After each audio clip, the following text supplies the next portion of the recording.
नमस्कार।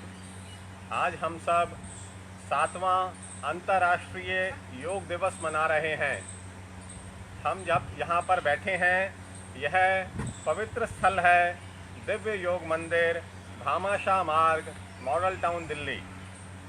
हमारे माननीय प्रधानमंत्री जी के प्रयासों व प्रेरणा से 11 दिसंबर 2014 को संयुक्त राष्ट्र महासभा ने 21 जून को अंतर्राष्ट्रीय योग दिवस मनाने का संकल्प सर्वसम्मति से अनुमोदित किया। 21 जून 2015 को प्रथम अंतर्राष्ट्रीय योग दिवस का सफल आयोजन किया गया। योग का अर्थ यह युज धातु से उत्पन्न हुआ है, जिसका अर्थ है जोड़ या सामंजस्य। योग विभिन्न प्रकार की प्रक्रियाओं का सम्मिलन है, जिसके माध्यम से मनुष्य शरीर एवं मन के बीच सामंजस्य स्थापित करके आत्म साक्षात्कार करता है।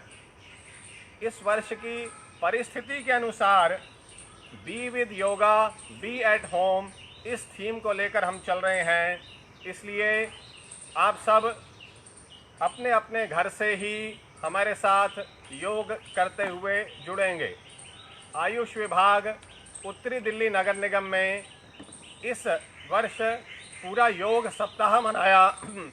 प्रथम 6 दिनों तक हमने डिजिटल माध्यम से आपसे जुड़े रहे, जिसमें कि हमने प्रतिदिन सूक्ष्मयाम, योगासन, ध्यान, योग निद्रा इत्यादि की पिक्चर्स, ऑडियो वीडियो प्रेजेंटेशन से हम आपसे जुड़े। उसी कड़ी में आज अंतिम दिन एक डिजिटल प्लेटफॉर्म के माध्यम से लाइव शो आप तक पहुंचा रहे हैं, जिसमें कि आप सब हमारे साथ जुड़ेंगे। प्रार्थना। सभी पहले हाथ जोड़कर प्रार्थना की स्थिति में आ जाएं। मेरे पीछे दोहराएंगे। ओम संगच्छध्वं संवदध्वं,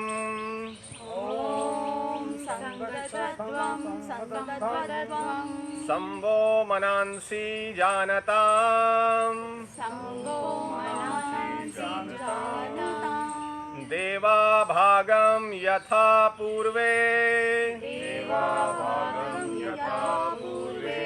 संजानाना उपासते।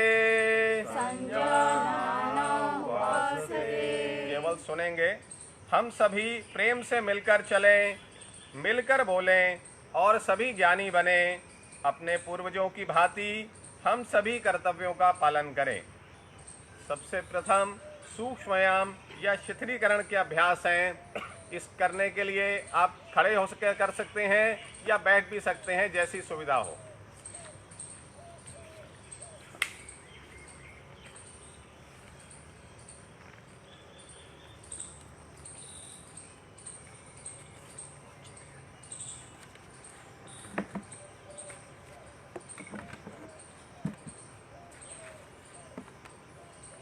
सबसे पहला सूक्ष्म व्यायाम है ग्रीवा चालन, यानी नेक बेंडिंग। हम इसमें नेक को फॉरवर्ड और बैकवर्ड बेंडिंग करेंगे। स्थिति समस्थिति, पैरों में 2-3 इंच का अंतर हो। हाथों को शरीर के बगल में रखेंगे, हाथों को कमर पर रखें। श्वास को बाहर निकालते हुए सिर को धीरे धीरे आगे की ओर झुकाएं और ठुड्डी को वक्ष पर स्पर्श करने का प्रयास करें। श्वास भरते हुए सिर को जितना पीछे ले जा सकते हैं ले जाएं। वापस। यह एक चक्र पूरा हुआ। इसे पुनः 2 बार दोहराएं।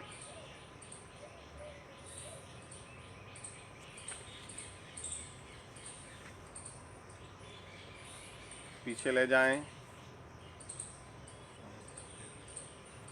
वापस। श्वास को बाहर निकालते हुए सिर को धीरे धीरे आगे की ओर झुकाएं। श्वास भरते हुए सिर को धीरे धीरे पीछे ले जाएं।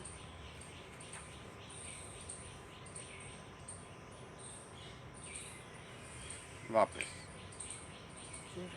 दूसरा चरण, गर्दन को बाईं ओर दाईं ओर झुकाना, खिंचाव, राइट एंड लेफ्ट बेंडिंग। श्वास को बाहर छोड़ते हुए सिर को धीरे धीरे दाईं ओर झुकाएं। कान को कंधे के जितना नज़दीक लाना संभव हो लाएं। कंधे ऊपर की ओर ना उठें। श्वास को भरते हुए फिर सिर को सामान्य स्थिति में लाएं। इसी प्रकार श्वास को बाहर छोड़ते हुए सिर को बाईं ओर झुकाएं। श्वास को अंदर भरते हुए सामान्य स्थिति में आएं। यह एक चक्र पूर्ण हुआ। इस विधि को 2 बार पुनः दोहराएं। दाईं ओर, वापस, बाईं ओर, वापस, दाईं ओर, वापस, बाईं ओर, वापस। तीसरा चरण, गर्दन को बाएं व दाएं घुमाना, राइट एंड लेफ्ट ट्विस्टिंग। श्वास को बाहर छोड़ते हुए सिर को दाईं ओर घुमाएं, जिससे कि ठुड्डी और कंधे एक सीध में हो जाएं। श्वास को भरते हुए सिर को सामान्य स्थिति में ले आएं। श्वास को बाहर छोड़ते हुए सिर को बाईं ओर घुमाएं। श्वास को अंदर लेते हुए सिर को सीधा करें। यहाँ एक चक्र पूर्ण हुआ। इसे पुनः 2 बार दोहराएं। श्वास को बाहर छोड़ते हुए दाईं ओर घुमाएं, वापस, बाईं ओर घुमाएं, वापस, फिर अंतिम बार दाईं ओर घुमाएं, वापस, बाईं ओर घुमाएं, वापस। अगला चरण है ग्रीवा घुमाना या नेक रोटेशन। इसमें सावधानियां हमें 2 रखनी हैं। अपनी आंखें खुली रखनी हैं और अगर हाई बीपी या सर्वाइकल स्पॉन्डिलोसिस की वजह से चक्कर आते हैं तो वे केवल इसको न करें। श्वास छोड़ते हुए सिर को आगे की ओर झुकाएं और ठुड्डी को सीने से स्पर्श करें। श्वास को अंदर लेते हुए सिर को धीरे धीरे घड़ी की सुई की दिशा में क्लॉकवाइज घुमाएं तथा वापस लाते समय श्वास को बाहर छोड़ें। इस प्रकार ग्रीवा को एक बार पूरी तरह घुमाएं। उसके बाद ग्रीवा को एंटी क्लॉकवाइज घड़ी की विपरीत दिशा में घुमाएं।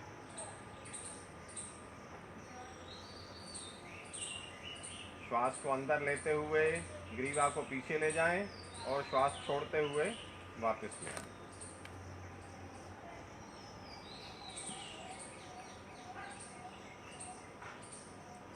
समस्थिति में आ जाएं। अगला सूक्ष्म व्यायाम है शोल्डर मूवमेंट या स्कंद चालन। समस्थिति में थोड़ा सा पैरों में 2-3 इंच का अंतर, केवल दोनों हाथ बगल में। पहला चरण है स्कंद खिंचाव या शोल्डर स्ट्रेच। पैरों को एक साथ मिलाकर शरीर को सीधा रखें तथा बाहें शरीर के साथ लगाकर रखें। श्वास को अंदर लेते हुए बगल से अपनी दोनों भुजाओं को सिर से ऊपर उठाएं।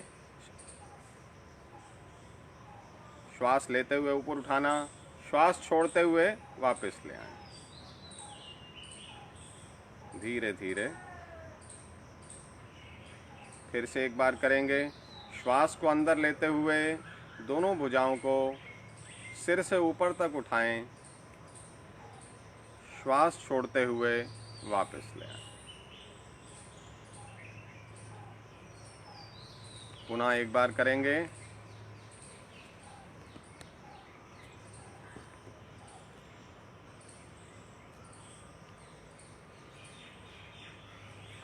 दूसरा चरण है स्कंद चक्र यानी शोल्डर रोटेशन। सीधे खड़े हो जाएं।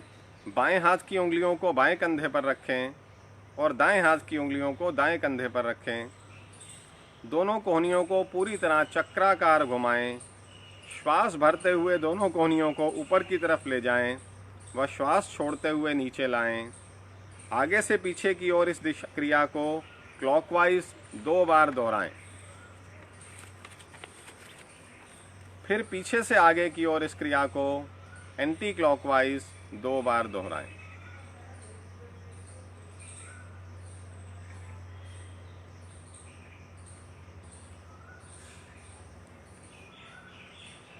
श्वास भरते हुए कोहनियाँ ऊपर ले जाएं और श्वास छोड़ते हुए वापस ले जाएं। समस्थिति में आ जाएं। समस्थिति में थोड़ा सा पैरों में 2-3 इंच का अंतर। अगला व्यायाम है कटी चालन, ट्रंक मूवमेंट। समस्थिति से अभी थोड़ा सा दोनों पैरों के बीच में 2-3 फीट की दूरी रखें। दोनों भुजाओं को कंधे की सीध तक उठाएं।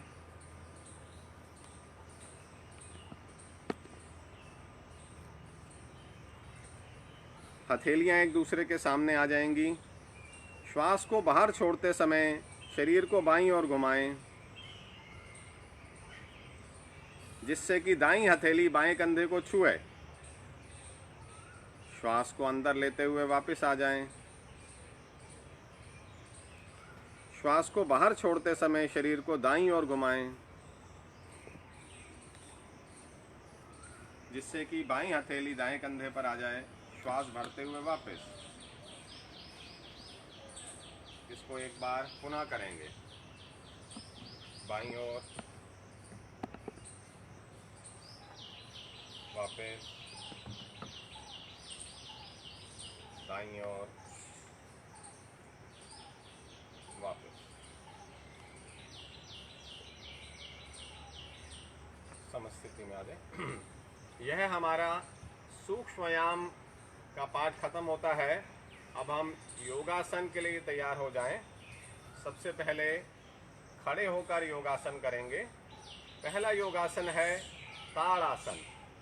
जैसा कि इसके नाम से ही हमें पता लगता है, ताड़ का अर्थ है पहाड़ या खजूर या ताड़ का पेड़। इस आसन से स्थायित्व व शारीरिक दृढ़ता प्राप्त होती है। अभ्यास करने के लिए पैरों के बल खड़े हो जाएं। दोनों पैरों में 2-3 इंच की दूरी रखें। श्वास को अंदर लें। हाथों को सामने की ओर कंधे तक उठाएं। दोनों हाथों की उंगलियों को आपस में एक दूसरे में फंसाएं तथा हथेलियों को बाहर की ओर श्वास भरते हुए दोनों भुजाओं को सिर से ऊपर उठाएं। भुजाओं को ऊपर ले जाने के साथ साथ पैरों की एड़ियों को जमीन के ऊपर उठाएं। संतुलन बनाएं।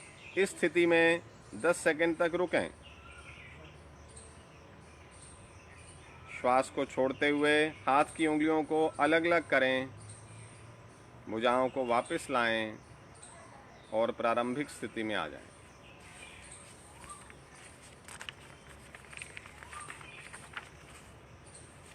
सावधानी, जिनको आर्थराइटिस या वेरिकोस वेन्स है या चक्कर आते हैं, उनको एड़ी नहीं उठानी चाहिए। बाकी यह आसन पूर्ण करना चाहिए। इसी कड़ी में अगला आसन है वृक्षासन। वृक्ष का अर्थ है पेड़। इस आसन को करते हुए पेड़ की आकृति बनती है, इसलिए इसका नाम वृक्षासन पड़ा। अभ्यास करते हुए दोनों पैरों में 2-3 इंच का अंतर रखकर खड़े हो जाएं। आंखों को सामने किसी एक बिंदु पर केंद्रित करें। श्वास को बाहर छोड़ते हुए दाएं पैर को पकड़कर उसके पंजे को बाएं पैर की अंदरूनी जांघ पर रखें। श्वास को लेते हुए दोनों हाथों को ऊपर की ओर ले जाकर हथेलियों को सर के ऊपर नमस्कार मुद्रा में जोड़ें।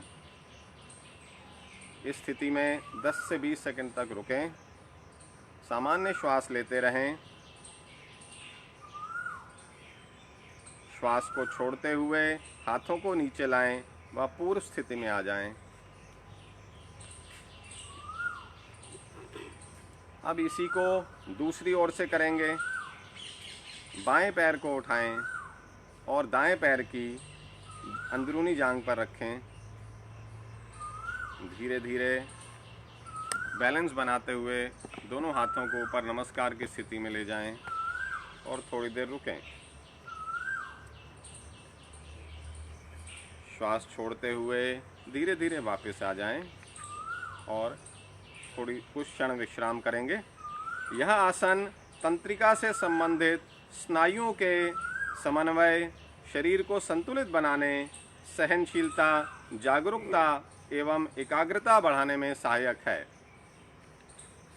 अगला आसन करेंगे अर्ध चक्रासन। तैयार हो जाएं उसके लिए।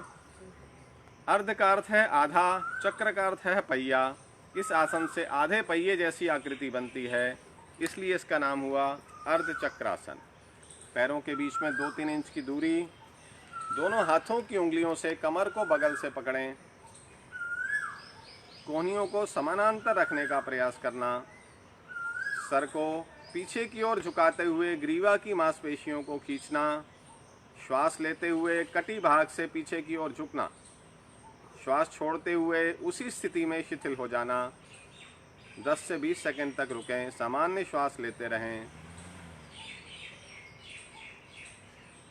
श्वास लेते हुए प्रारंभिक स्थिति में आ जाएं। इस आसन से मेरुदंड लचीला होता है, नाड़ियां व मांसपेशियां मजबूत होती हैं, सर्वाइकल स्पॉन्डिलोसिस में भी लाभ रहता है। केवल जिनको बहुत ज़्यादा चक्कर आते हैं या हाई बीपी रहता है वे इसे ना करें। इसी कड़ी में अगला आसन है त्रिकोण आसन, 3 कोणों वाला आसन। इस आसन को करते हुए हमारे शरीर की आकृति त्रिकोण जैसी बनती है। अभ्यास, दोनों पैरों में 3 फुट का अंतर हो, पैर फैला लें। दोनों हाथों को बगल से कंधे के स्तर तक धीरे धीरे उठाना। दाएं पैर के पंजे को दाईं ओर मोड़ें। श्वास बाहर छोड़ते हुए धीरे धीरे दाईं ओर झुकना। झुकने के बाद दाईं हाथ की उंगलियों को पीछे की ओर रखना, बाहर की ओर रखें। बायां हाथ सीधा ऊपर, दाएं हाथ की सीध में, हथेली आगे की ओर, दृष्टि बाएं हाथ की बीच वाली उंगली से की ओर देखना या उसकी ओर से आसमान की ओर। श्वास भरते हुए सामान्य श्वास रखते हुए 10 से 20 सेकंड तक रुकेंगे। शरीर को श्वास के अंदर लेते हुए प्रारंभिक अवस्था में आ जाएं। अब दूसरी ओर से करेंगे। बायां पैर बाईं ओर मुड़ेगा। धीरे धीरे श्वास को बाहर छोड़ते हुए बाईं ओर झुकना।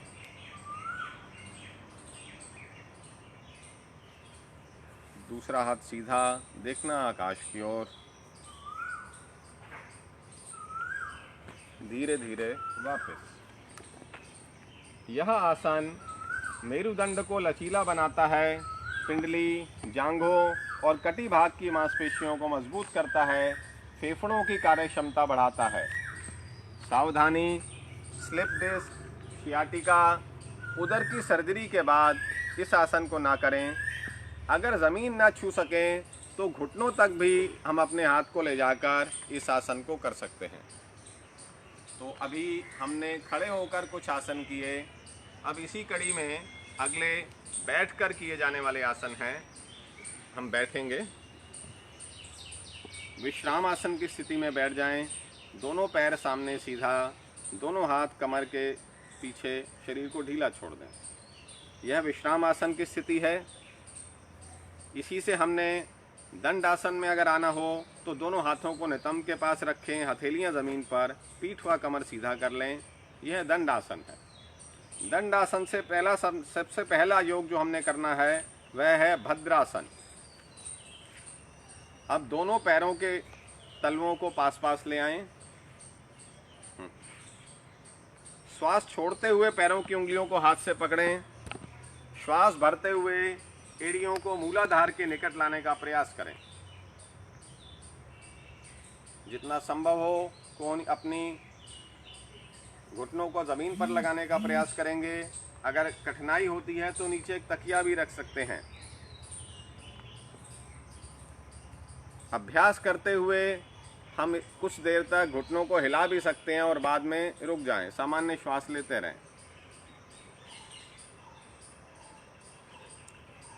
धीरे धीरे वापस दंडासन की स्थिति में आ जाएंगे और विश्राम आसन में आ जाएं। यह आसन शरीर को दृढ़ करता है, मस्तिष्क को स्थिरता देता है, फीमेल रिप्रोडक्टिव सिस्टम को मजबूत करता है। जिनको बहुत अधिक ऑस्टियोआर्थराइटिस है या सियाटिका है वह रोगी इसको सावधानी पूर्वक करें। अगला आसन है वज्रासन या जिसको वीरासन भी कहते हैं, दंडासन की स्थिति में आ जाएं। हाथ दोनों नितंब के पास, कमर सीधी। दाहिने पैर को घुटने से मोड़कर पंजों को नितंब के नीचे दबाएं। फिर बाएं पैर को भी घुटने से मोड़ते हुए ऐसे बैठें कि पंजे बाएं नितंब के नीचे हों। पैर का अंगूठा मिला रहेगा, एड़ी फैली रहेगी। बाएं हाथ को बाएं घुटने पर और दाएं हाथ को दाएं घुटने पर रखें। मेरुदंड को सीधा रखें, सामने की ओर देखें, आंखें बंद कर सकते हैं। फिर 10 से 20 सेकंड तक इसी स्थिति में रहें।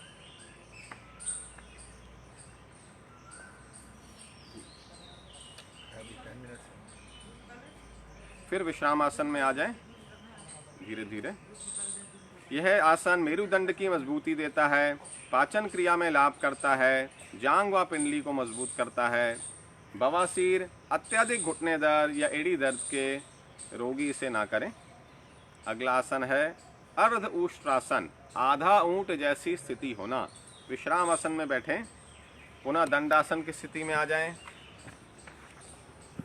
पैरों को मोड़ते हुए वज्रासन में आ जाएं।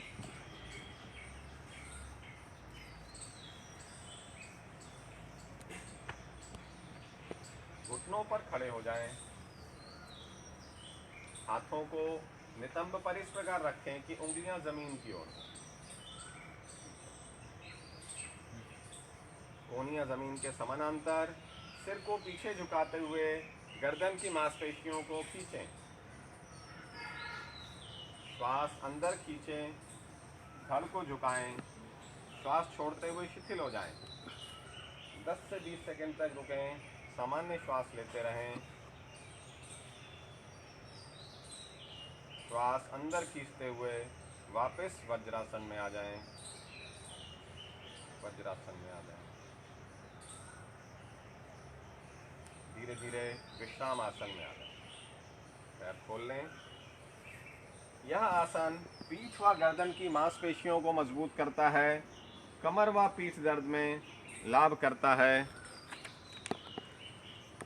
अगर किसी को हर्निया है या उदर की गंभीर व्याधि है या बहुत सीवियर आर्थराइटिस है, वह इसे सावधानी पूर्वक करें। अगला आसन जो है वह है मरीच्यासन या वक्रासन। सर्वप्रथम दंडासन की स्थिति में आ जाएं। दाएं पैर को मोड़ते हुए उसके पंजे को बाएं घुटने की बगल में रखें। बाएं हाथ को दाएं घुटने के पास लाएं और दाहिने पैर के अंगूठे को पकड़ लें अथवा हथेली के पास रखें। दाएं हाथ को पीछे ले जाएं और हथेली को ज़मीन पर रखें जब तक कि पीठ लंबवत ना हो जाए। श्वास छोड़ते हुए शरीर को दाईं ओर घुमाएं। इस स्थिति में 10 से 20 सेकंड तक रहें। सामान्य श्वास प्रश्वास लेते रहें, शरीर को शिथिल रखें। श्वास को लेते हुए शरीर को वापस लाएं और शरीर श्वास छोड़ते हुए शिथिल हो जाए। इसी को दूसरी ओर से दोहराएंगे, बाईं ओर से।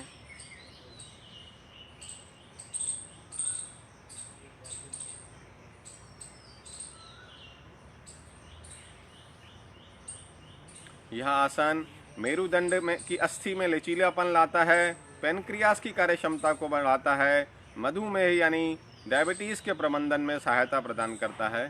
धीरे धीरे वापस आ जाएं और विश्राम आसन में आ जाएं। अधिक पीठ दर्द और मेरुदंड संबंधी विकारों की स्थिति में इस अभ्यास को ना करें। उदर की सर्जरी के बाद और मासिक धर्म के दिनों में भी इस आसन को न करें। अगली कड़ी में अब हम कुछ आसन लेट कर करेंगे। सबसे पहले पेट के बल लेट कर किए जाने वाले कुछ आसन लेंगे। मकर आसन की स्थिति में आ जाएंगे हम, अपने आप को व्यवस्थित करते हुए।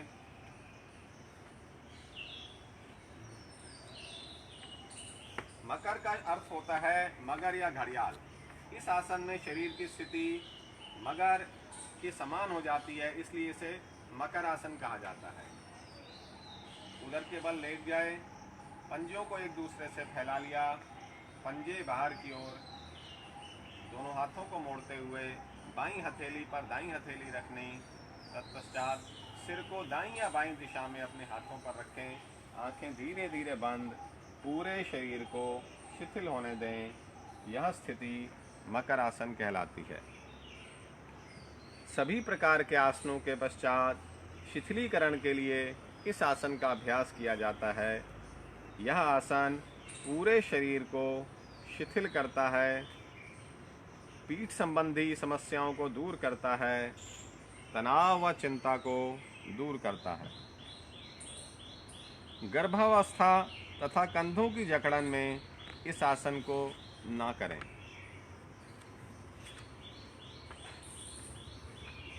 इसी कड़ी में आगे बढ़ते हुए अगला आसन है हमारा भुजंग आसन। भुजंग का शब्द का अर्थ है सांप अथवा नाग। इस आसन की में शरीर की आकृति सांप के फन की तरह ऊपर उठती है, जिस कारण इसे भुजंग आसन कहते हैं। मकर आसन से में है हम पेट के बल लेट जाएं, अपने दोनों हाथों को पर से टिकाते हुए शरीर को शिथिल रखें। अब अपने दोनों पैरों को आपस में मिला लें। हाथों को खींचते हुए ललाट को ज़मीन पर टिकी रहने दें। अब हाथों को शरीर के ठीक बगल से ऐसा रखें कि हथेलियां और कोहनियां ज़मीन पर टिकी रहें। हाँ, बिना हाथों की स्थिति में कोई परिवर्तन लाए हुए धीरे धीरे श्वास अंदर लेते हुए सिर और छाती को नाभि क्षेत्र तक ऊपर उठाएं। कुछ समय तक इसी स्थिति में आराम से रहें। इस अभ्यास को सरल भुजंगासन कहते हैं। पुनः वापस लौटते हुए शरीर को ज़मीन पर टिकाएं। हथेलियों को थोड़ा सा और पीछे ले जाएं, वक्ष के बगल में रखें, कोहनियां ऊपर की ओर उठी हुई। धीरे धीरे श्वास को भरते हुए सिर और छाती को नाभि क्षेत्र तक ऊपर ले जाएं। दोनों कोहनियों को समानांतर रखें और 10 से 20 सेकंड तक रुकें। सामान्य श्वास प्रश्वास लेते रहें। इस आसन को पूर्ण भुजंगासन कहते हैं। पुनः श्वास को बाहर छोड़ते हुए ललाट को जमीन पर शिथिल होने दें और मकर आसन से विश्राम की स्थिति में आ जाएं।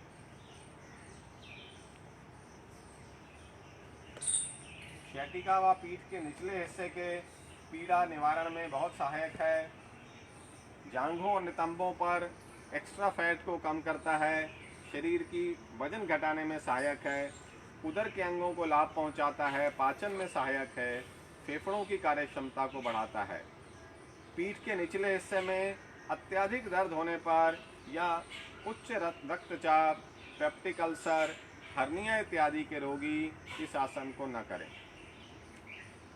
अब इस कड़ी में पीठ के बल लेटकर किए जाने वाले कुछ आसन हम लेंगे। पीठ के बल लेट जाएं।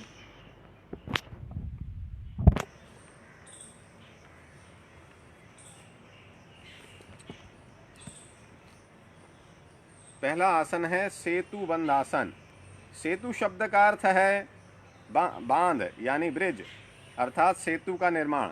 इस आसन में शरीर की आकृति एक सेतु अवस्था में रहती है, इसीलिए इसको यह नाम दिया गया है। इसे चतुष्पाद आसन भी कहते हैं। शवासन में या पीठ के बल हम लेटे हुए हैं। दोनों पैरों को घुटनों से मोड़ते हुए एड़ियों को नितंबों के पास लाएं।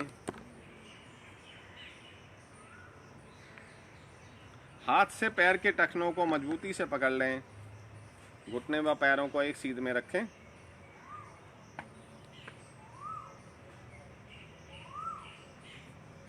श्वास को अंदर खींचते हुए धीरे धीरे अपने शरीर को नितंब व धड़ को ऊपर की ओर उठाएं और ब्रिज यानी पुलनुमा आकृति बनाएं। इस अवस्था में 10 से 20 सेकंड तक रुकें। सामान्य श्वास लेते रहें। श्वास छोड़ते हुए धीरे धीरे मूल अवस्था में वापस आ जाएं और शवासन में लेटकर शरीर को शिथिल छोड़ दें।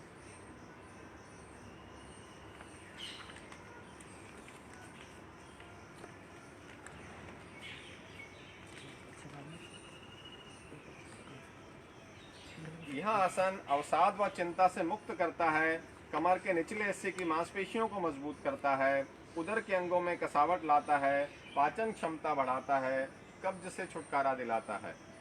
इसके बाद अगला आसन हम करेंगे उत्तान पाद आसन। यहाँ उत्तान का अर्थ ऊपर की ओर उठा हुआ ऊर्ध्व दिशा और पाद का अर्थ पैर है। इस आसन में पैरों को ऊपर उठाया जाता है, इसी कारण इस आसन का नाम उत्तान पादासन हुआ। जमीन पर आराम से लेट जाएं, पैरों की स्थिति सीधी हो, हाथ बगल में। श्वास लेते हुए घुटनों को बिना मोड़े धीरे धीरे दोनों पैरों को उठाएं और 30 डिग्री का कोण बनाएं।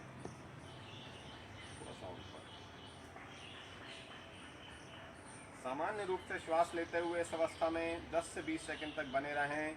जैसे ही थक जाएं, धीरे धीरे श्वास छोड़ते हुए दोनों पैरों को ज़मीन पर ले आएं और शवासन में विश्राम करें। यह आसन नाभि केंद्र मणिपुर चक्र में संतुलन स्थापित करता है। उदर पीड़ा, उदर वायु, अपच व अतिसार को दूर करने में सहायक है। उदर की मांसपेशियों को मजबूत करता है। अवसाद व चिंता को दूर करता है। इसके बाद आसनों का हर आसन के बाद करने वाला जो आसन है शवासन, हम उस स्थिति में आ जाएंगे। शव का अर्थ है मृत देह। यह आसन में अंतिम अवस्था एक मृत देह के समान होती है। शरीर को निष्क्रिय शिथिल छोड़ दें। पीठ के बल हम लेटे हुए हैं। हाथों और पैरों को आरामदायक स्थिति में फैलाकर रखें। आंखें सहजता से बंद। पूरे शरीर को अचेतन अवस्था में शिथिल छोड़ दें। सामान्य श्वास प्रश्वास चलने दें। यह आसन सभी प्रकार के तनावों से मुक्त करता है। शरीर और मस्तिष्क दोनों को आराम प्रदान करता है। पूरे मनोकायिक तंत्र को विश्राम प्रदान करता है। बाहरी दुनिया के प्रति लगातार आकर्षित होने वाला मन अंदर की ओर गमन करता है। इस तरह धीरे धीरे महसूस होता है कि मस्तिष्क स्थिर हो गया है। अभ्यासकर्ता बाहरी वातावरण से अलग होकर शांत बना रहता है। तनाव एवं इसके परिणामों में के प्रबंधन में यह बहुत लाभदायक है। अगला इसी क्रम में अगला हमारा आगे बढ़ाते हैं कपाल भांति। इसके लिए बैठेंगे। कोई भी आरामदायक स्थिति अथवा ध्यानात्मक आसन जैसे सुखासन, पद्मासन, वज्रासन, जिसमें भी हम सरलता से बैठ सकते हैं वह ले लेंगे।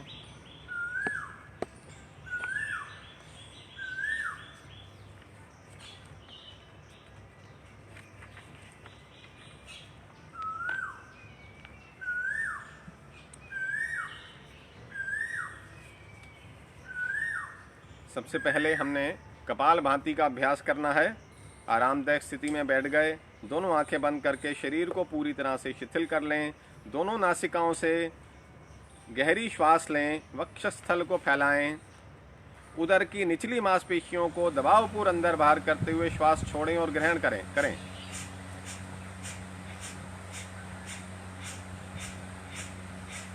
सक्रियता पूर्वक श्वास बाहर छोड़ना और निष्क्रियता पूर्वक उच्छ्वास करना चाहिए। कम से कम 20-30 बार आवृत्तियां पूरी करें। थक जाएं तो गहरा श्वास लें और धीरे धीरे श्वास छोड़ दें। विश्राम करें। इस तरह कपाल भांति का एक चक्र पूरा होता है।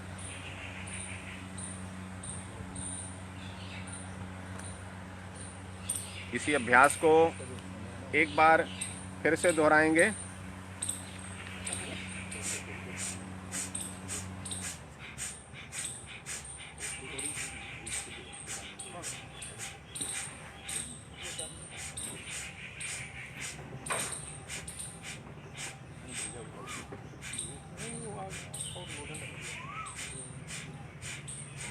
यहाँ कपाल भांति कपाल को शुद्ध करता है, कफ विकारों को समाप्त करता है। जुकाम, साइनोसाइटिस, अस्थमा व श्वास नली संबंधित रोगों में लाभदायक है।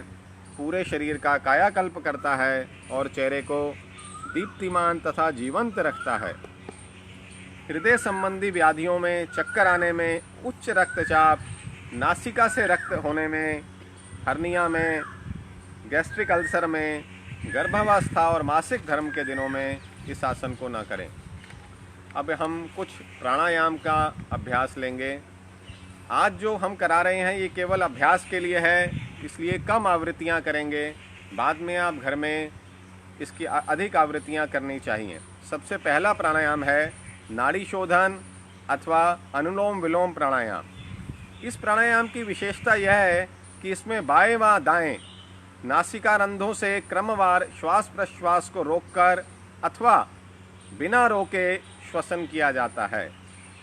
अगर हम रोकते नहीं हैं तो हम उसको अनुलोम विलोम कहते हैं, और अगर हम रोक कर आगे चलते हैं तो उसको हम नाड़ी शोधन कहते हैं। कोई भी आरामदायक स्थिति में आ जाएं, मेरुदंड व सिर को सीधा रखें, आंखें सहजता से बंद कर लें, कुछ लंबे गहरे श्वास लेकर शरीर को शिथिल कर लें। ज्ञान मुद्रा में बाईं हथेली घुटने के ऊपर, दाईं हथेली नासाग्र मुद्रा में होनी चाहिए।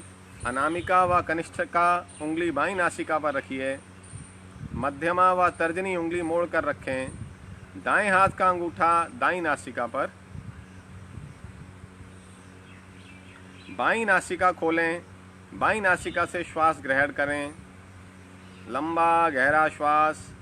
इसके बाद कनिष्ठिका और अनामिका उंगलियों से बाईं नासिका बंद कर दें।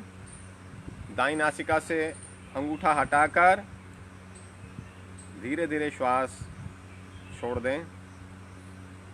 फिर एक बार दाईं ओर से लंबा गहरा श्वास लें, अंगूठा बंद कर दें और धीरे धीरे श्वास को वापस छोड़ दें। इसी को 3 बार हम बारी बारी से करेंगे।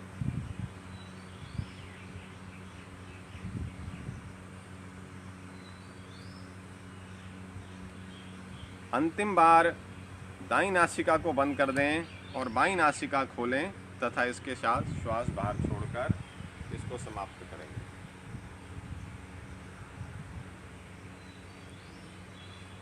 प्रारंभिक अभ्यासियों के लिए श्वास प्रश्वास की क्रिया बराबर होनी चाहिए।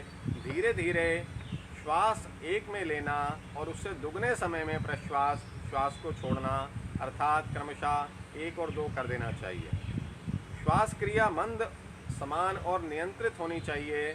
अभ्यास के बाद कुछ समय के बाद हमें श्वास की आवाज़ भी नहीं आनी चाहिए और कोई दबाव या अवरोध नहीं होना चाहिए। यहाँ मन में निश्चलता लाता है, शांति प्रदान करता है, एकाग्रता करता है, जीवन शक्ति बढ़ाता है, तनाव और चिंता मुक्त करता है, कफ विकार को कम करता है। अगला है शीतली प्राणायाम। शीतली का अर्थ है शीतल होना।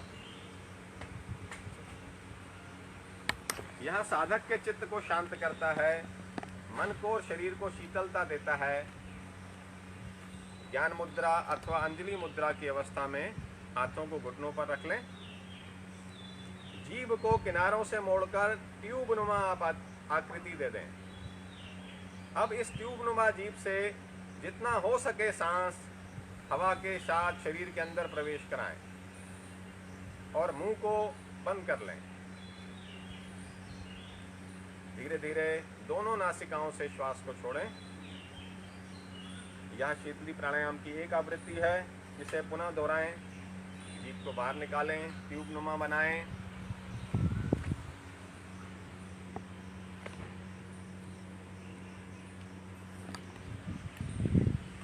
फिर से एक बार करेंगे। जीभ को बाहर निकालें, ट्यूब नुमा आकृति बनाएं। गहरा लंबा श्वास जीभ के साथ भरते हुए मुंह को बंद कर लें। चाहें तो जलंधर बंद भी लगा सकते हैं साथ में। कुछ क्षण तक रोक सके तो रुकें, जितनी देर तक रोक सके रुकें। धीरे धीरे चेहरे को वापस लाएं और दोनों नासिकाओं से श्वास को बाहर छोड़ दें। यह प्राणायाम रक्त को शुद्ध करता है, मन को शीतलता प्रदान करता है, उच्च रक्तचाप के रोगियों के लिए विशेष लाभदायक है, भूख और प्यास शमन को समाप्त करता है। अगला है भ्रामरी प्राणायाम। इस प्राणायाम को करते हुए भंवरे का गुंजन यानी भ्रमर जैसी आवाज़ निकलती है, इसलिए इसको हमने कहा भ्रामरी यानी भ्रमर के स्वर का प्राणायाम। किसी भी आरामदायक स्थिति में बैठे हैं हम। नासिका के द्वारा लंबा गहरा श्वास लें। अंगूठों को कानों पर रख के बंद कर दें और बाकी चारों उंगलियों को आँखों पर रखें। तर्जनी उंगली को आँखों के कोनों पर रखें। दोनों मध्यमा उंगलियों को नासिकारंधों पर रखें। अनामिका ऊपर वाले होंठ के ऊपरी हिस्से पर और कनिष्ठिका नीचे वाले होंठ के पास लगाएं। इसे कहते हैं क्षणमुखी मुद्रा। धीरे धीरे नियंत्रित रूप से श्वास को बाहर छोड़ते हुए भौरे जैसी आवाज़ निकालें।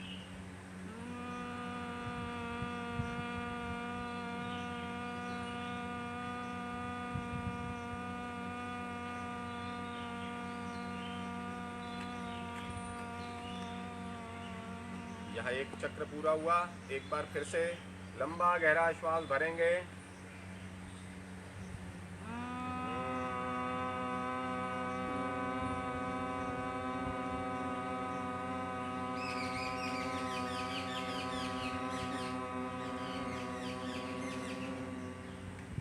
फिर से एक बार करेंगे। लंबा गहरा श्वास भरेंगे और छोड़ेंगे। यह प्राणायाम तनाव से मुक्त करता है, चिंता, क्रोध और अति सक्रियता को घटाता है। भौरे जैसी आवाज़ की प्रतिध्वनि तंत्रिका तंत्र एवं मस्तिष्क पर लाभ पहुंचाती है। यह महत्वपूर्ण शांतिकारक अभ्यास है जो तनाव संबंधी विकारों को दूर करता है। एकाग्रता और ध्यान के लिए उपयोगी प्रारंभिक प्राणायाम है। तो आज हम सब इस कड़ी में हमने सूक्ष्म व्यायाम, योगासन और प्राणायाम किए, लेकिन ध्यान के बिना कोई भी योगासन जो है वह पूर्ण नहीं होता है। तो अगला जो अपना चक्र है वह ध्यान का है।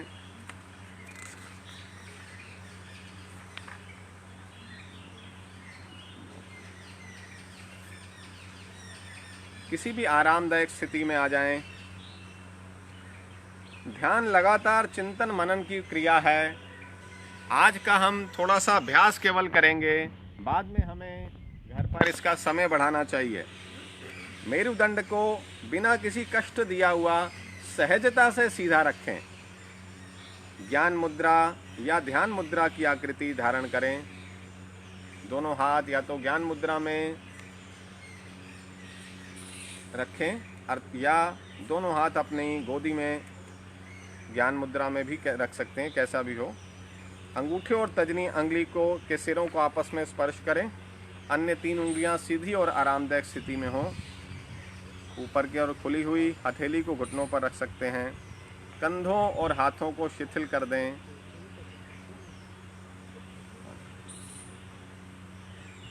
आंखें बंद कर लें। सहजता से आंखें बंद करें, जोर ना लगाएं। चेहरे को थोड़ा सा सामने की ओर उठाकर बैठ जाएं। ध्यान से कभी कभी हम सोचते हैं कि हमें किसी चीज़ पर ध्यान केंद्रित करना है। मित्रों, ऐसा नहीं है। हमें किसी विशेष चीज़ पर ध्यान केंद्रित नहीं करना है। केवल अपनी भौहों के बीच हल्का सा ध्यान केंद्रित करते हुए आती जाती श्वासों को महसूस करें। पूर्व विचारों को छोड़ने का प्रयास करें। जो भी मन में आ रहा है विचार को आने दें, जाने दें।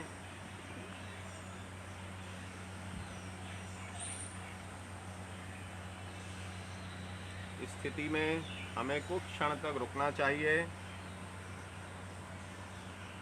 यह योगाभ्यास का सबसे महत्वपूर्ण घटक है। यह अभ्यासकर्ता को नकारात्मक भावनाओं से दूर करता है, भय, क्रोध, अवसाद, चिंता से दूर करता है और सकारात्मक भावनाएं विकसित करने में सहायता करता है। मस्तिष्क को शांत और निश्चल करता है, हमें आत्म साक्षात्कार की ओर ले जाता है। धीरे धीरे हम घर पर इसका अधिक अभ्यास कर सकते हैं। अभी हम वापस आएंगे। आंखें सरलता से बंद रखेंगे। दोनों हाथों को रगड़ें, आपस में तेज़ी से रगड़ें और तेज़ी से अपने पूरे चेहरे का स्पर्श करें। माथे का स्पर्श करें, गर्दन का स्पर्श करें, पीछे से सारी ऊपरी भाग का स्पर्श करें।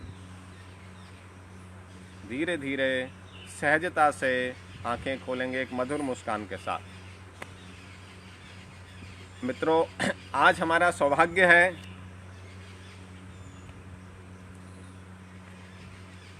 कि आज के इस योग दिवस पर हमें जिनका मार्गदर्शन मिलने वाला है वह है माननीय डॉक्टर चंद्रकेतु जी। आप वर्तमान में आयुष विभाग उत्तरी दिल्ली नगर निगम के डायरेक्टर हैं और बहुत ही विद्वान हैं। आज हमारे बीच में हैं। मैं उनसे अनुरोध करूंगा कि आज के इस कार्यक्रम में हमारा मार्गदर्शन करें। डॉक्टर चंद्रकेतु जी। अति प्रसन्नता का विषय है जिनको शब्दों में वर्णित नहीं किया जा रहा कि कितनी प्रसन्नता है कि भारतीय संस्कृति की अनुपम छटा पूरे विश्व में फैल रही है। कैसे इसको शब्दों में हम बांधें? जो दिव्यता योग से प्रस्फुटित होती है, जो अनेक वर्षों तक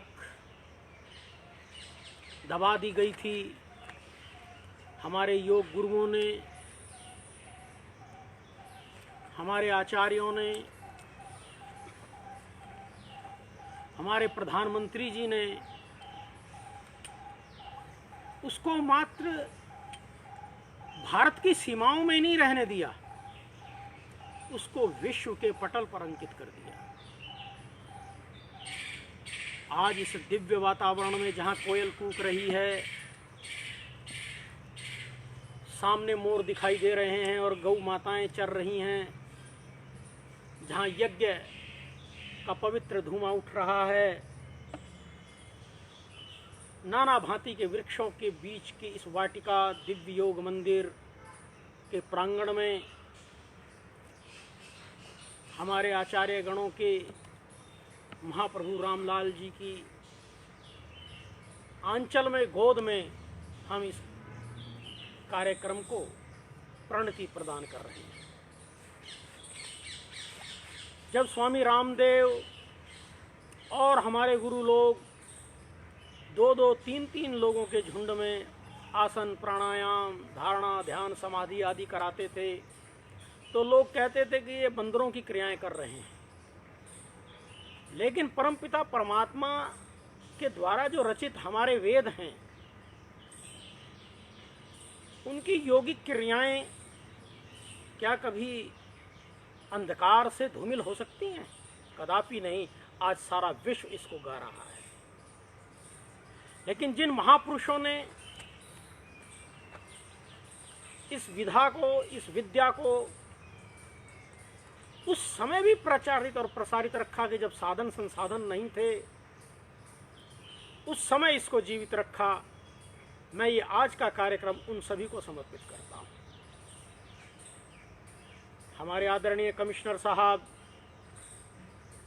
एडिशनल कमिश्नर साहब और आज के कार्यक्रम को संचालन की रूपरेखा जिन्होंने बहुत अच्छे रूप से प्रस्तुत की, हमारे डॉक्टर धीरज कक्कड़ जी, सामने हमारे दिव्य योग सभा के सेक्रेटरी सतीश अब्बी जी, हमारी 2 साधिकाएं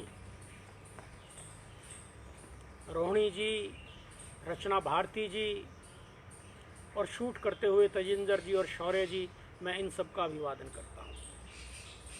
देखिए, योग की एक कड़ी अभी पूरी हुई है। योग के विषय में कहा जाता है कि हाव भाव से शून्य हो गया, शून्य नहीं महाशून्य हो गया, महाशून्य को उत्पन्न करके योग कितना धन्य हो गया। शून्यता तो चारों ओर पसरी हुई है, लेकिन उस महाशून्य जो निर्बीज समाधि है, उसको प्राप्त करने की जो विधि है वो विश्व में सिर्फ इस आर्यव्रत राष्ट्र में थी और आज उद्बोधित मैं उसी को कर रहा हूं कि हमारे जो 7 चक्र होते हैं, 9 द्वार होते हैं, उनका दिग्दर्शन कराने का मैं प्रयास कर रहा हूं, क्योंकि हमने शारीरिक योगा किया। मैं संक्षेप में उनका परिचय दे रहा हूं। ये बहुत ही गहन विषय है, मैं चाहूंगा कि आप इसको ध्यान से सुनें। हमारे कविवर श्री राजपाल शास्त्री जी ने हमारी सभ्यता को इसलिए सर्वश्रेष्ठ बताया है क्योंकि इसके अंदर योग है, और जहाँ योग है वहाँ भोग से मुक्ति है, और जहाँ भोग से मुक्ति है वहाँ यथार्थ दिव्य दर्शन कर रहा है।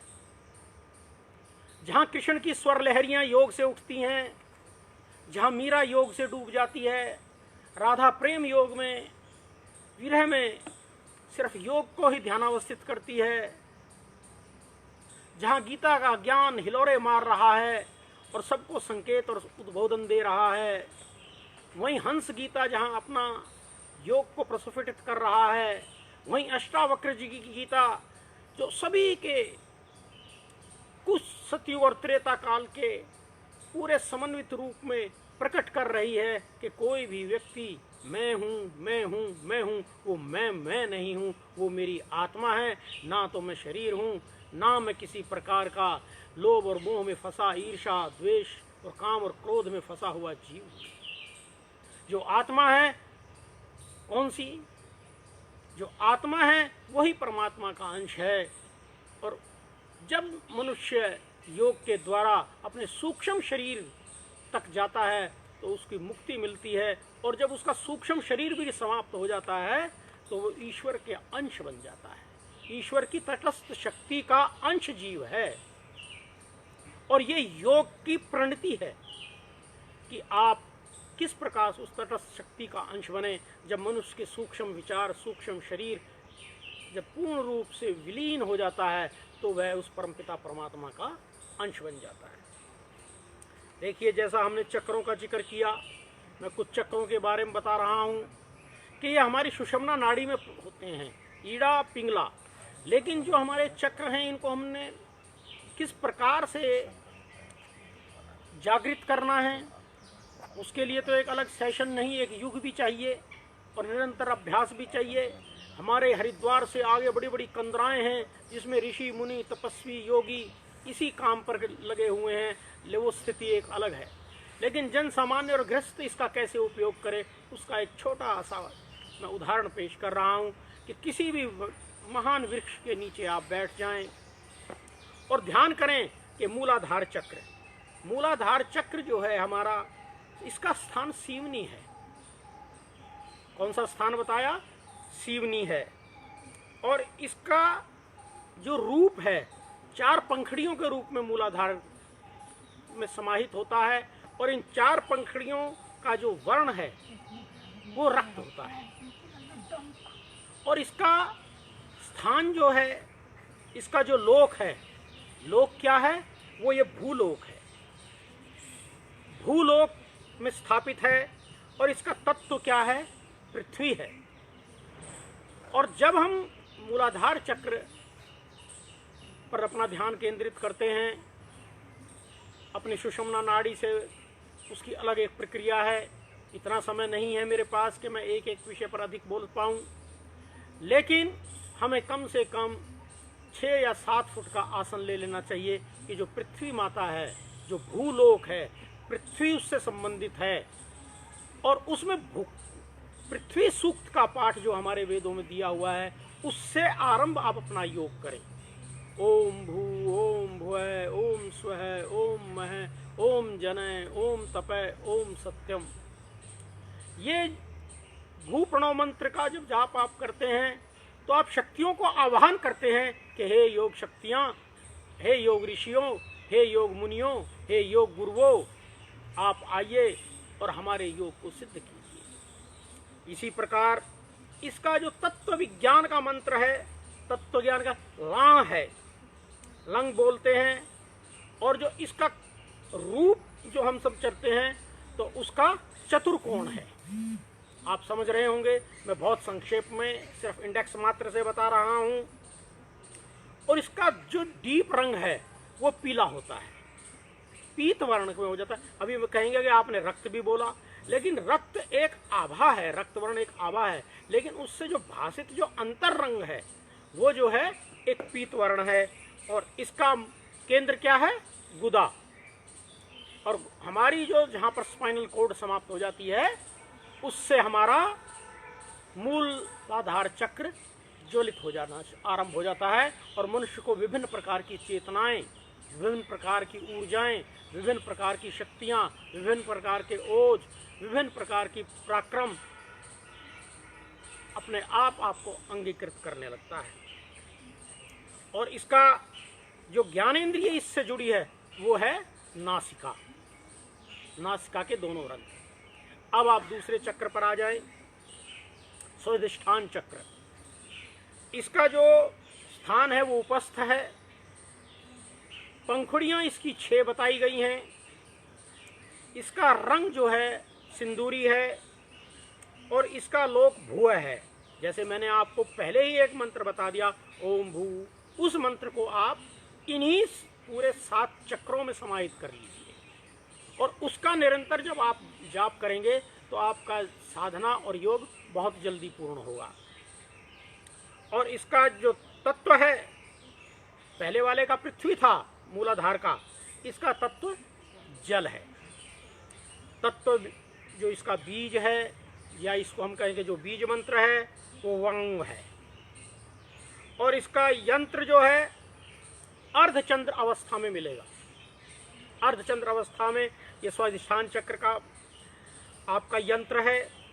और तत्व रंग इसका श्वेत है, बिल्कुल श्वेत, जैसे दूध होता है गौ माता का वो होता है। और कर्मेंद्रिय इसकी लिंग है और ज्ञानेंद्रिय इसकी रसना है। इसी बीच में मैं एक और चीजें बता दूं कि योग साधना में कुछ चीजें सहायक होती हैं। वो सहायक कौन कौन सी चीज होती हैं? गौ का दूध। और जिस स्थान पर हम बैठे हैं ये स्थान बहुत पवित्र स्थान है।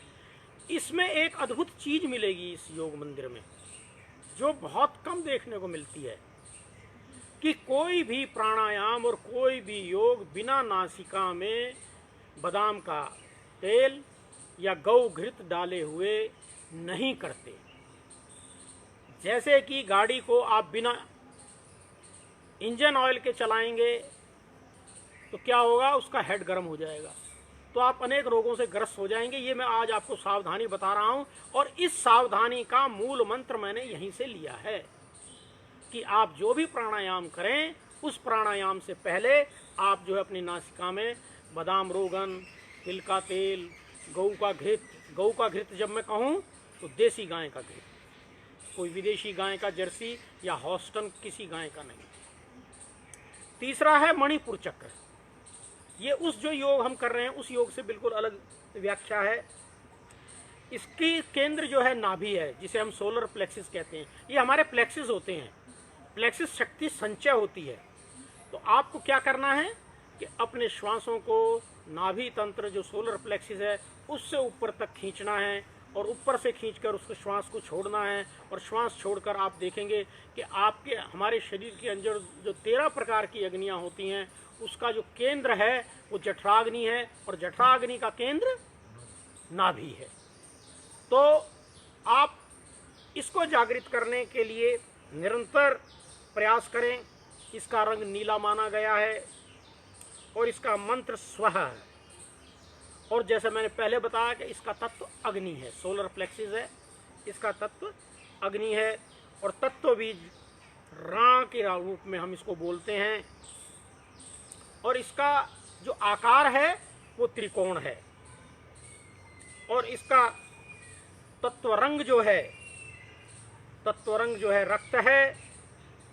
और इसकी कर्मेंद्रियां हमारे पैर हैं और ज्ञानेंद्रिय चक्षु है। हमारा शरीर किसी न किसी रूप से, और जितने भी हमारे जो चक्र हैं उसमें हमारी ज्ञानेंद्रियां भी सम्मिलित होती है, उसमें हमारी कर्मेंद्रियां भी सम्मिलित होती है, उसमें हमारे जो और चक्र हैं, ऐसा नहीं है कि वो चक्र छूट जाते हैं, उन चक्रों का भी समवाय संबंध हमारे शरीर के साथ और हमारे चक्रों के साथ और हमारे श्वास के साथ रहता है।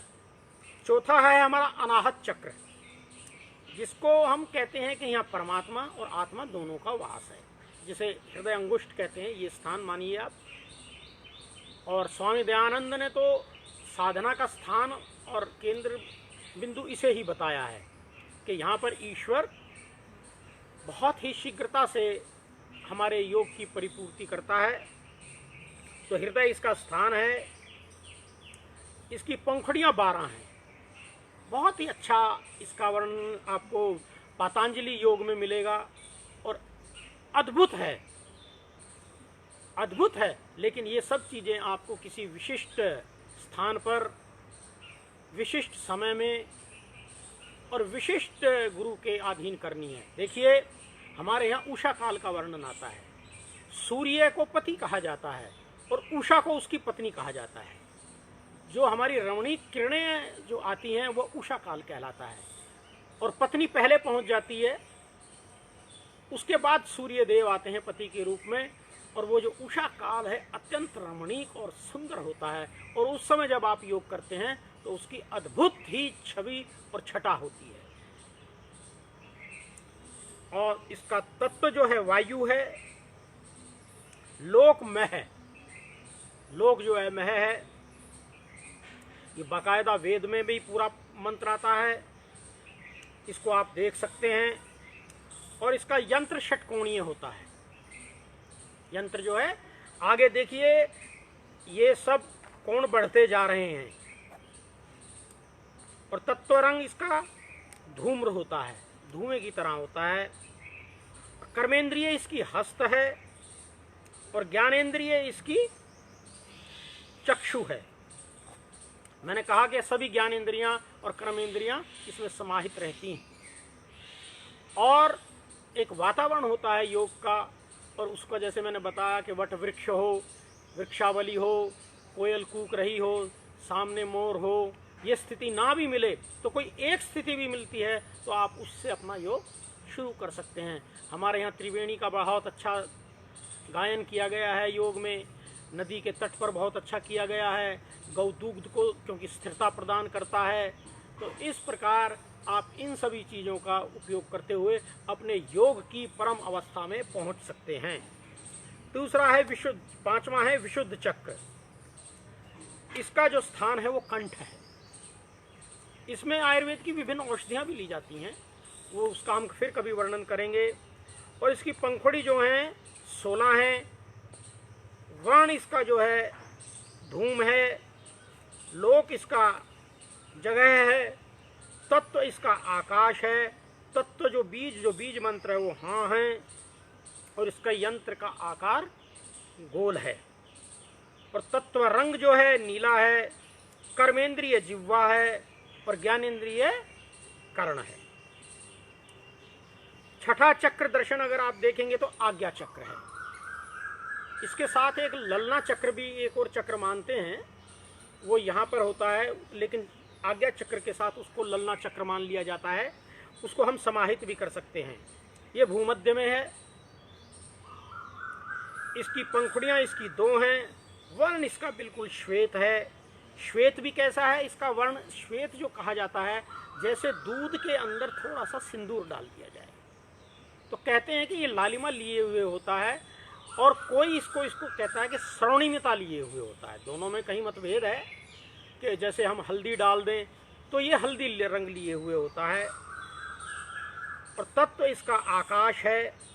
तत्व बीज इसका जो है ओम ओम ओम। यंत्र इसका लिंगाकार होता है। फिर पुनः तत्व रंग को इसको श्वेत बताया है। श्वेत में मैंने 2 चीजें बता दी हैं। और कर्मेंद्रिय इसके इंद्रियातीत, इंद्रियों से ये परे हो जाता है। और ज्ञानेंद्रिय भी इंद्रियातीत हो जाती है। और 7वां चक्र जो सहस्त्रधार चक्र है उसका स्थान मूर्धा है। पंखुड़ी सहस्र हैं। और लोक इसका सत्यम है। तत्व इसका तत्वमसीत है। तत्व बीज इसका विसर्ग है। चतुरंगलाकार होता है ये। और इसकी कर्मेंद्रिय भी इंद्रियातीत है और ज्ञानेंद्रिय भी इंद्रियातीत है।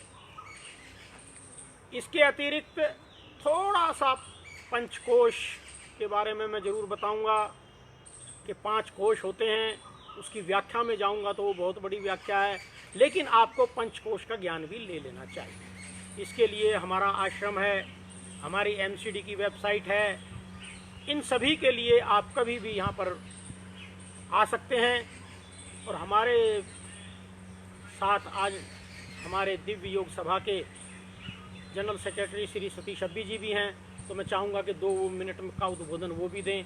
उसके बाद डॉक्टर तेजिंदर धन्यवाद करके सभा का समापन करेंगे। ओम शांति।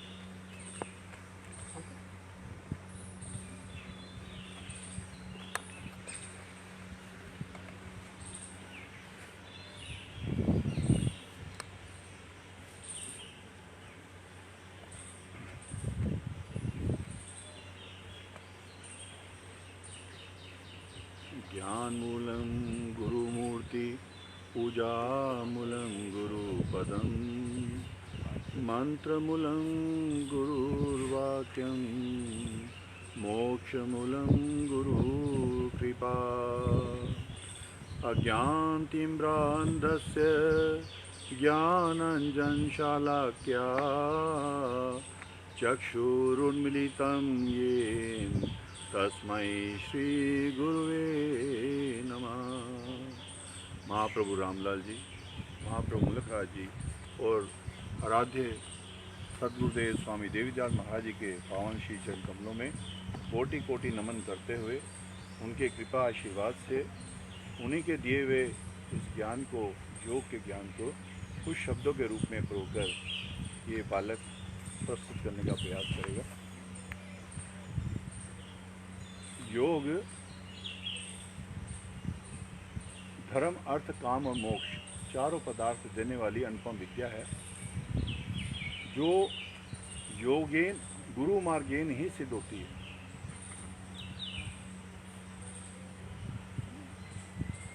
भगवान शिव इसके आदि प्रवर्तक हैं। उन्होंने कहा देह देवालय प्रोक्ता शिवा। भगवान शिव कहते हैं देह देवालय है, देवताओं का घर है। मैं बहुत आभार प्रकट करता हूँ डॉक्टर चंद्रकीर्ति जी का, जिन्होंने इतना गहन विषय जो है षटचक्र जिसे हम बोलते हैं, मूलाधार, स्वादिष्ठान, मणिपूरक, अनाहत, विशुद्धि और आज्ञा चक्र, फिर सहस्त्रदल कमल ऊपर आ जाता है। इनका बहुत गहन अध्ययन किया और उसको प्रस्तुत किया। कर्म इंद्रिय, ज्ञान इंद्रिय, इनके बगैर तो ये चक्र चलते भी नहीं। और जो मुख्य द्वार बताया जहाँ से हम शुरुआत करते हैं वो है ईड़ा, पिंगला, सुषुम्ना, तीनों नाड़ियाँ जाके जहाँ आज्ञा चक्र में मिल जाती हैं, पवित्र स्थान माना गया है, इसलिए तिलक भी यहाँ लगाया जाता है। इसे आज्ञा चक्र, गुरु स्थान कई नाम से पुकारा जाता है। योग महर्षि पतंजलि जी ने जब इसकी व्याख्या की तो कहा योगैश्च चित्तवृत्ति निरोधा। हमारा जो मनुष्य शरीर है 5 तत्वों का बना हुआ, इसके अंदर किस प्रकार चित्तवृत्तियां फुरती हैं, आती और जाते विचार हैं, इन सबको जब हम निरोध कर लेते हैं उसका एक साधन बताया और वो है योग। अब योग की बात तो करते हैं सभी, योग है क्या? महर्षि पतंजलि जी ने इसको डिफाइन किया आगे। ये 8 प्रकार का अष्टांग योग है जिसे अपना करके मनुष्य इस शरीर से मोक्षी जीवन प्राप्त कर लेता है जीते जी। वो 8 हैं यम, नियम, आसन, प्राणायाम, प्रत्याहार, धारणा, ध्यान, समाधि। इसमें 5 तत्व बहिरंग है और 5 तत्व इसके अंतरंग हैं। तो यम, नियम, आसन, प्राणायाम, प्रत्याहार ये 5 बहिरंग है और अंतरंग जो है 3 साधन बताए हैं, धारणा, ध्यान और समाधि। अब इनका बहुत विस्तार से गहन अध्ययन करके उन्होंने पहले शरीर के अंदर इसको स्वाध्याय किया और उसके अनुभूतियाँ ली और फिर हम मानव समाज की कृपा करके इन्होंने मानव समाज को इसको दिया। और मोक्ष के लिए भगवान शिव ने अपने स्वयं लिखा, जो इसके प्रवर्तक हैं, ज्ञान निष्ठो विरक्तो व धर्मज्ञो अपि जितेंद्रिय बिना योगेन देवो अपि न मोक्षम लभते प्रिय। भगवान शिव ने पार्वती को ज्ञान देते हुए कहा, कितना भी कोई ज्ञानवान हो, निष्ठावान हो, विरक्त हो, सारे संसार के पदार्थ उसके पास हो लेकिन उनमें आसक्ति ना रखता हो, धर्मज्ञ अपि जितेंद्रिय, जिसको हर तरह का धर्म को जानने वाला हो, जितेंद्रिय मतलब अपनी इंद्रियों को जीत लिया हो, ज्ञान निष्ठो विरक्तो व धर्मज्ञ अपि जितेंद्रिय बिना योगेन देवो अपि, बिना योग के देवता भी न मोक्षम लभते प्रिय। हे प्रिय, पार्वती के लिए कहा कि वो मोक्ष को प्राप्त नहीं कर सकते, चाहे मनुष्य हो चाहे देवता। धरती लोक पर आकर उसको गुरु अपनाकर ही योग की विद्या प्राप्त की जाती है। और योग बहुत नम्रता से, विनम्रता से समर्पित होकर ईश्वर प्राणी ध्यान के द्वारा प्राप्त होती है। बहुत ही सौभाग्यशाली जीव होते हैं जिनको पूर्ण गुरु मिल जाते हैं। ढूंढना पड़ता है, भाग्य होना चाहिए, नहीं तो तपस्या करनी पड़ती है ढूंढने के लिए भी। स्वयं महाप्रभु रामदास जी ने इस योग विद्या को पर्वतों में जाके, हिमालय पर्वत की कंदराओं में अपने महाप्रभु जी से प्राप्त की और उनकी आज्ञा से गृहस्थी जीवों को ज्ञान देने के लिए यहाँ पर अमृतसर से, फिर लाहौर में 1921 में शुरू किया। और जिनके कृपा आशीर्वाद से ये पावन धाम योग का दिल्ली योग सभा रजिस्टर्ड भामाशाह मार्ग योग दिव्य मंदिर मॉडल टाउन दिल्ली में स्थापित हुआ। और ये स्थान अति पवित्र है, जैसे इन्होंने अपने शब्दों में बताया डॉक्टर चंद्रकेतु जी ने। और इस स्थान में अणु परमाणु भूमि का एक एक कोना जो है, जहाँ भी आप बैठ करके इस पावन धरा के अंदर, इस अनुपम छटा के अंदर आप अपने इस योग की रूपी जो भिन्न भिन्न टेक्निक्स के द्वारा अपने आत्म अवस्था को जानने का एक तरीका है, उसको जब अपनाते हैं तो निश्चित रूप से ऐसा तपस्वी, ऐसा सौभाग्यशाली जीव यहाँ कुछ ना कुछ सेम डे, पहले दिन से ही प्राप्त करना शुरू कर देता है। तो ऐसी धरा को कोटि कोटि नमन करते हैं। और इस धरा का अधिक से अधिक लाभ उठाने के लिए और दिव्यता को प्राप्त करने के लिए, मानव जीवन को सफल बनाने के लिए, दिव्य अनुभूतियों को ग्रहण करने के लिए और दिव्य अलौकिक शक्तियों को प्राप्त करने के लिए अगर इस जन्म को सफल बनाना है तो ऐसे पवित्र धाम में आकर के अपने योग साधनों को अपनाकर अपने जीवन को धन्य बनाना चाहिए। इस योग के अंतर्राष्ट्रीय दिवस के पावन अवसर पर मैं सिर्फ यही संदेश दिल्ली योग सभा की तरफ से देना चाहूँगा कि वैसे कहते हैं, वृक्ष कभी ना फल बख्शे, नदी ना संचय नीर, परमारथ के कारणे संतन धरियो शरीर। जो भी यहाँ वो हमारे लिए संत रूप हैं, जिन्होंने अपना पूरा जीवन परमार्थ के लिए देने के लिए अपना दृढ़ संकल्प किए हैं और यहाँ आकर इस धरा के अंदर आकर अपने ज्ञान का विस्तार और उसका जो देना है लोगों के लिए जनहित के अंदर करते हैं। धन्यवाद। इसी शब्दों के साथ अपनी वाणी को विश्राम देता हूँ और अपने आए हुए विद्वानों को और मैं सुनने का प्रयास करूँगा। धन्यवाद। योग सत्र का समापन हमें संकल्प के साथ करना है, तो हम सभी मेरे पीछे इस संकल्प को दोहराएंगे। हमें अपने मन को हमेशा संतुलित रखना है, इसमें ही हमारा आत्म विकास समाया है। मैं अपने कर्तव्य स्वयं के प्रति कुटुंब के प्रति कार्य समाज और विश्व के प्रति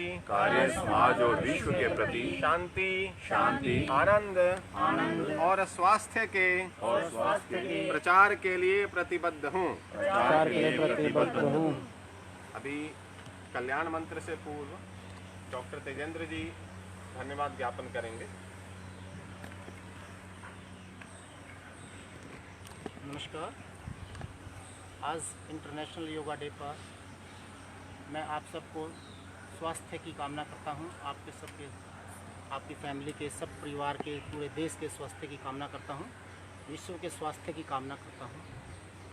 आज इतनी मनोहर और इतना सुंदर योगा का प्रदर्शन किया हमारे डॉक्टर्स ने इस चीज़ को, इस कार्यक्रम को सुचारू रूप से करने के लिए मैं सबसे पहले धन्यवाद करना चाहूँगा हमारे कमिश्नर साहब का, जिन्होंने हमको इसके लिए परमिशन दिया। उसके बाद एडिशनल कमिश्नर हेल्थ, जिन्होंने हमको पूरा सपोर्ट दिया कि आप इसको कीजिए, सोशल डिस्टेंसिंग का पालन करते हुए कीजिए। मैं डायरेक्टर सर का धन्यवाद करना चाहूँगा, जिन्होंने बहुत ही ज्ञानवर्धन बातें हमको बताई तथा हमारे लिए योग का इम्पोर्टेंस बताया। मैं धन्यवाद करना चाहूँगा हर उस व्यक्ति का जिसने इसको YouTube और Facebook के माध्यम से देखा। मैं बाकी सब लोगों का भी धन्यवाद करना चाहूँगा, अपने पार्टिसिपेंट्स का, डॉक्टर धीरज का, डॉक्टर रचना भारती का, डॉक्टर रोहिणी जी का तथा समस्त डॉक्टर जो हमारे यहाँ पे दिल्ली योग सभा से आए हुए हैं, उनका भी मैं धन्यवाद करना चाहूँगा। उन्होंने बहुत ही ज्ञान हमको दिया, बहुत ही सुंदर, उसमें थोड़े समय में ही बहुत ज़्यादा ज्ञान हमको प्राप्त करा है। बाकी अष्टांग योग जो है उसको केवल आसन नहीं कह सकते हैं, इसके बहुत सारे इसके डेप्थ है इसमें। उसको आप धीरे धीरे प्रैक्टिस करते रहिए। केवल एक दिवस से कुछ नहीं होगा, आपको रोज़ करना पड़ेगा। रोज़ करेंगे तो आप स्वस्थ रहेंगे। अंत में मैं डॉक्टर धीरज जी से कहूँगा कि एक जो है शांति पाठ करें और इसको समापन करें। कल्याण मंत्र सर्वे भवन्तु सुखिनः हम सब मिलकर बोलेंगे और आज के इस कार्यक्रम का अंत करेंगे।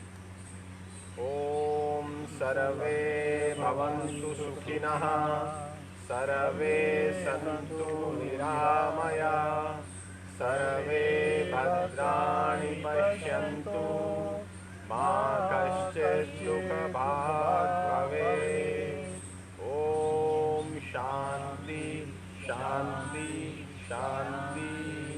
सभी सुखी हों, सभी निरोग हों, सभी निरामय हों, सबका मंगल हो, कोई दुखी ना हो। ओम शांति शांति शांति। भारत माता की जय। योग माता की जय।